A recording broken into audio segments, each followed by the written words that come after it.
আকিমুস সালাতা ওয়া আকিমুস জাকাতা এর প্রকৃত অর্থ সালাত সংযোগ, আকিমু প্রতিষ্ঠা, সংযোগ স্থাপন কার সাথে, কিসের মাধ্যমে? আল্লাহের সাথে সংযোগ স্থাপন কুরআনের মাধ্যমে।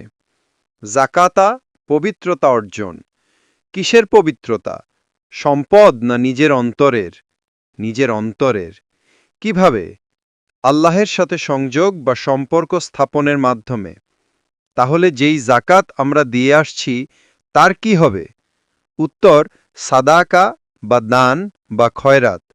সাদাকা করার নিয়ম কি? কুরআন কি বলে? সাদাকা করার নিয়ম হচ্ছে যার দৈনিক উপার্জন সে দিন শেষে যা উপার্জন করল এবং যা খরচ হলো তা হতে যা অবশিষ্ট থাকবে তার পুরোটাই সাদাকা করবে।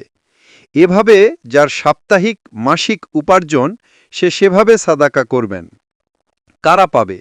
সবার আগে নিকট আত্মীয়, তাদের প্রয়োজন না থাকলে প্রতিবেশী, বন্ধুবান্ধব, তাদের অভাব না থাকলে দূরের। সালাত অর্থ কুরআন হতে আদেশ, নিষেধ, উপদেশ গ্রহণ করার মাধ্যমে সংযোগ হওয়া, সম্পর্ক তৈরি করা। সালাত অর্থ নামাজ নয়। আমি আপনি নামাজ অর্থাৎ প্রচলিত অর্থে এ যা করি বা বলি তা বিপজ্জনক। আমরা শিখেছি নামাজে আল্লাহকে হাজির নাজির জেনে মেনে ইবাদত করা এবং সূরার মাঝে ইখলাস অর্থাৎ কুলহু আল্লাহ পড়া, কাউসার পড়া ইত্যাদি।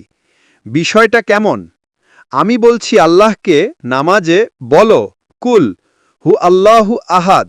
ইন্টারেস্টিং। আমি আল্লাহকে আদেশ করছি বলো, পড়ো, এই সেই কিতাব যা আমি তোমাকে দিয়েছি, তাতে কোনো সন্দেহ নেই। ভালো হইতে টাকা লাগে না, শিরক বিদাত ছাড়া সময় সমাগত, পরে পস্তাবেন, শিরকের কোনো ক্ষমা নেই।